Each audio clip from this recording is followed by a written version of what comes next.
Well, let's talk now to Rick Steiner, who was Marine Conservation Professor at the University of Alaska. Professor, welcome to the program. So Japan preparing to release more than 1 million tons of treated wastewater from the Fukushima nuclear plant into the sea. And Japan says this water is safe. Is it? Well, in a word, no. We know that there will be background levels of many different radionuclides in the water. Their treatment system that they're using there is a homegrown Hitachi system, the advanced liquid processing system, and it does not get carbon-14 out, it doesn't get tritium out, and it treats basically the other radionuclides down to national standards, but not to non-detectable levels. There will be radioactive contaminants coming out with this water. We know that they have impacts, particularly some of them have a half-life of 5,000 carbon-14 of 5,730 years. They will be in the environment for tens of thousands of years. We know there will be impact. We don't know how significant, but we do, and there are safer alternatives. Okay, well, what are they then? Well, the safer alternative, it's a mess, no question about it. There's no perfect alternative.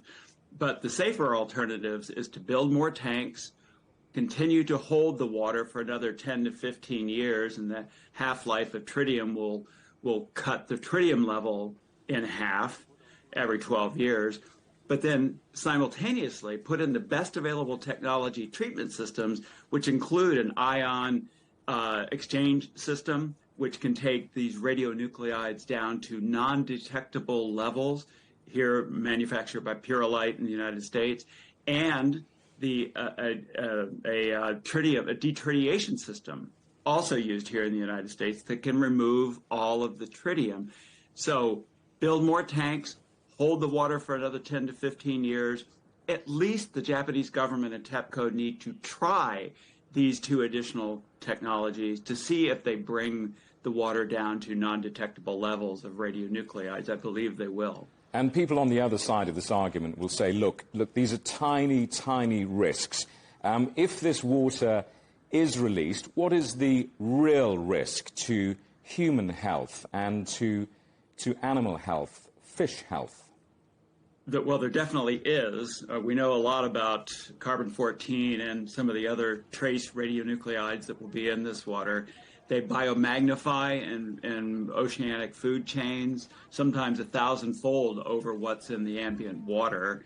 We know they cause cellular damage, genetic damage, reproductive impacts, can cause mutations, cellular mutations, and even cancers.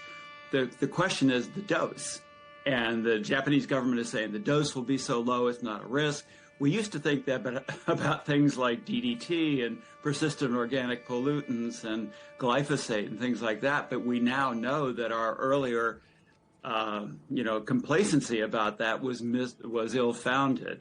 We know that the more we know about the impacts of these things, the more we learn at smaller doses they can be very dangerous. So, again, the simple solution is to build more tanks, hold the water, treat it with best available technology. The Japanese government doesn't want to do that because it's more expensive. So it's cheaper for them just to dump it in the North Pacific over the next 20 or 30 years. But they're basically then transferring the costs to the rest of us around the Pacific, including China, Korea, Russia, Canada, and the United States, and other South Pacific islands. Professor, good to talk to you. Thank you very much indeed for talking to us, Professor Rick Steiner from the University of Alaska.